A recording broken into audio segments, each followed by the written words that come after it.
Hello! Welcome back to Pillow Chats. I'm Georgie. And I'm Emily. And today we are going to be discussing body confidence. Something that all women suffer from or go through, definitely have a problem with at some point in their lives. It can become a serious issue and it's good to try and prevent this. So. Definitely.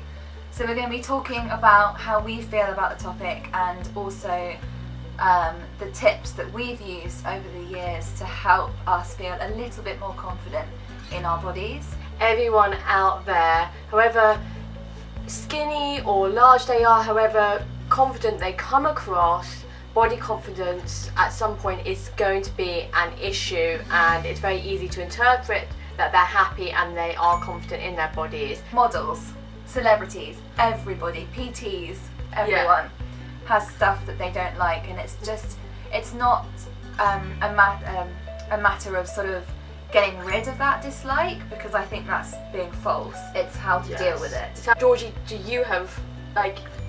you had body confidence issues? Do you have massively?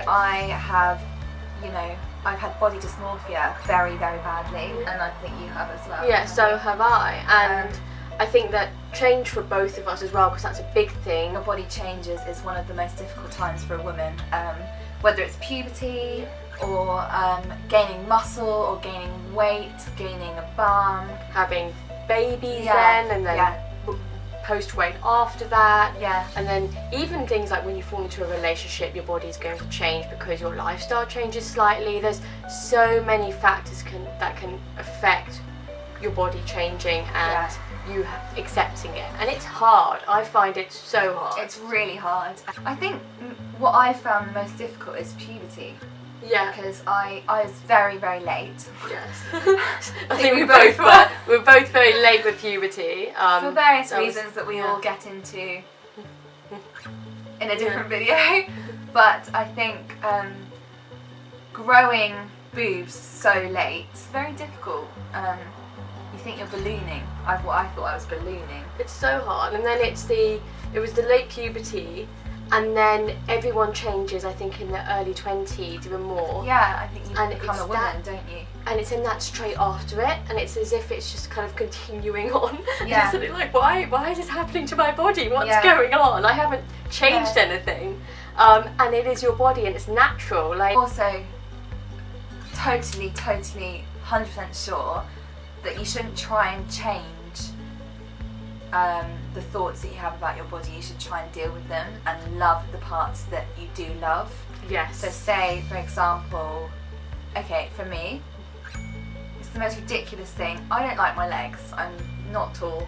I want leaner legs. I want taller, stronger, leaner legs. And for all of us, it would seem ridiculous, but people laugh at me, and I get that. But everyone, no matter how whatever your body shape, has something that they don't like. Over the years, it's caused me a lot of disrupt. Everyone's had that moment where they look in the mirror and they feel sick and it hits your stomach, and you're like, oh my gosh, I do not look like that. Which may seem silly to people that've never had body dysmorphia, but it's literally looking in the mirror at someone different to actually how you look. And it's a real life thing, and you never get over it. It's just about dealing and managing it. It's you're never going. You can't expect yourself to love that. For me to then love my legs. Yeah. It's just me accentuating and feeling really happy with the other parts of my body and appreciating what they do for you. One of the things that I really try and do now, and it doesn't happen overnight, is that when I get a negative thought in my mind, I squash it and I tell myself something positive. Yes, that really helps. Also, I will sometimes write it down and scrunch it up. I so love that. I love that. Bye. So we're going to teach you all a little exercise. Basically what we're going to do is we're going to turn and face each other. And we want all of you to do this, whether you're with a partner, a friend, your mum, your dad, anyone. And I am going to tell Emily 3 things I love about my body. She's going to tell me 3 things she loves about her body. And then we're going to tell each other 1 or 2 things that we love about each other's body. And it's all positive. It's all positive. And it may be difficult. I'm actually really nervous right No, now. I get nervous doing every this. time. It's silly, isn't it? Okay, so I love my teeth. You do have really good teeth. It's a very random thing, but I like my teeth. Yeah, you've got a very good smile. Thank you. It's beautiful. My bit inappropriate. I like my boobs. Yeah, she's got. Now they've grown. And 3 is, this is really difficult. See, I find it so difficult. 3 I like is, I think it's a good point as well, saying like we do actually find it difficult, and Georgie's smiling and she looks really happy, and that can be the case. You can feel differently to how you're actually portraying. yeah. Right. 3rd thing is I like my bum. Yeah, you've got a good bum. I've always had cheeks. Perky bum. Perky cheeks. Your turn. Okay. So I like my boobs. I have found the growth. Absolutely fantastic. I mean, they're there. They're fantastic. I found the growth quite hard, and I like my legs. That is long-legged, Emily. That is quite. I think it's really It's hard. really hard. You can think of one more. I like my hair. Yes. I like my hair. I love your hair. I like the fact that I can actually have it curly or straight. Yeah. I embrace that. Amazing. And that's So just that simple act of like telling someone else what you love about your body imprints it in your mind, changes your neural pathways. Yeah. You know? So I am going to tell you something that I like about you, which is your eyes. Cheesy, I know, but she's got such big eyes. And they're so nice. They're like bluey green, lovely. Thank you, Georgie. Okay. I mean, am I allowed? I love your lips. I knew you were going to say that. But then I predicted it. Yeah. Like, they're completely Big lips. natural, and I ask her quite, I'm like, are you sure you haven't I had a lip swear job? She hasn't, no. On everything. Incredible. They're completely natural. Yeah, there's a load of other things that we could go. Yeah, It's exactly. funny how you can go on forever about what you like about someone else, but not yourself. but not yourself. Yeah. It's always the case. Even just write them down on your phone what you love about yourself. Yeah, that's a big thing. Try and do that. Because although you feel, or say them in the mirror, I know it's so silly, but it imprints your mind into positive thinking. Next thing we want to talk about is relationships and how they can really help your body confidence, but also they can really hinder your body confidence. Yeah, and this is for friends and for like sexual partners. Yeah. It can be with both. You've got to be aware of who you're hanging around with and how they are making you feel about your body. Any guy or whether you're a guy with a girl or guy, who is going to criticise your body in any way, shape or form is not the right person for you. Completely, no. I mean, I can say for me, my first boyfriend really helped me appreciate my body for what it was, really helped me. But at the same time, I have not gone out with guys because they haven't liked my natural hair colour or they haven't liked my hair curly. Just don't accept it. I hear from girls so much, oh, he called me this or he doesn't like this. Exactly, Like, yeah. What are you doing with that? Yeah. You'd stay with that, like, because it's such a big booster when your boyfriend or girlfriend gives you a compliment. They care about you in like on another level, in a different way. Yeah. And yeah, it's very important. I think them accepting your flaws, no matter how big or small they are, is just critical for any healthy relationship. Yeah, completely. Everyone has flaws, everyone has marks, scars, everything. Yeah. And I just think there are different love languages.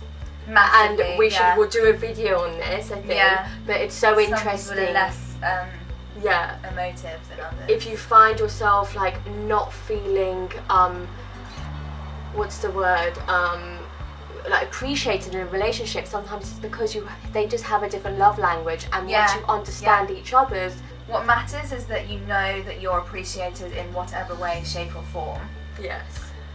And that they think the world of you. Yes.